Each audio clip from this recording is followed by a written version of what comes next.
नमस्कार मित्रांनो, टेक्नो शेतकरी या यूट्यूब चॅनलवर तुमचं स्वागत आहे। ज्या लाभार्थ्यांना घरकुल बांधण्यासाठी जागा उपलब्ध नाही अशा भूमिहीन लाभार्थ्यांसाठी राज्य सरकारने एक महत्त्वाची योजना आणली आहे। या योजनेअंतर्गत 1 लाख रुपयांपर्यंत 100% अनुदान स्वरूपात दिले जाणार आहे। या योजनेबद्दल अनेक लाभार्थ्यांना अजून माहिती नाही।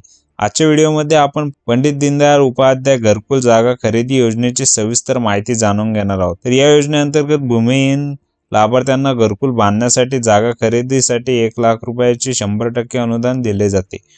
पूर्वी 50,000 रुपये अनुदान होते, परंतु 10 जानेवारी 2024 पासून या रकमेवर कोणतेही कर्ज किंवा परतफेड आवश्यक नाही। योजनेची पात्रता: लाभार्थ्याकडे घरकुल बांधण्यासाठी स्वतःची जागा नसावी, लाभार्थी भूमिहीन असावा, पंडित दीनदयाळ उपाध्याय घरकुल जागा खरेदी योजनेअंतर्गत पात्र असावा। योजनेचे फायदे काय काय आहे खालील प्रमाणे जाणून घ्या। 1 लाख रुपयाचे 100% अनुदान मिळणार। लाभार्थ्यांना त्याच्या नावावर जागा खरेदी करण्यासाठी आर्थिक मदत मिळणार। घरकुल बांधण्यासाठी स्वतंत्र जागेचे अनुदान। याच्यात काही महत्त्वाचे निर्णय घेण्यात आले होते। मुख्यमंत्री एकनाथ शिंदे यांच्या अध्यक्षतेखाली 10 जानेवारी 2024 रोजी मंत्रिमंडळ निर्णय घेण्यात आला।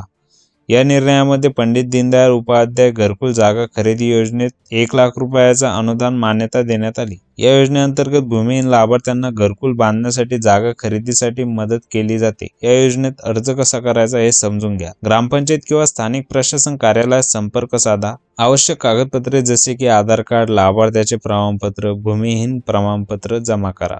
अर्ज भरून आवश्यक पुरावे जोडून सादर करा। मंजुरी मिळाल्यानंतर थेट 1 लाख रुपये लाभार्थ्याच्या खात्यामध्ये जमा होतील। महत्त्वाची माहिती: केंद्र व राज्य सरकारच्या वतीने 2024 पर्यंत सर्व ग्रामीण भागातील बेघर कुटुंबांना घरे उपलब्ध करून देण्याचे उद्दिष्ट आहे। 1 जानेवारी 2025 ते 30 एप्रिल 2025 पर्यंत महाआवास अभियान राबवले जात आहे। मित्रांनो, ही योजना खरोखरच लाभदायक आहे। जर तुम्हाला किंवा तुमच्या गावातील कोणालाही घरकुल बांधण्यासाठी जागा नसेल तर या योजनेचा लाभ जरूर घ्या। हा व्हिडिओ तुमच्या मित्र आणि परिवारासोबत शेअर करा आणि चॅनलला सबस्क्राईब करायला विसरू नका। जय हिंद, जय महाराष्ट्र।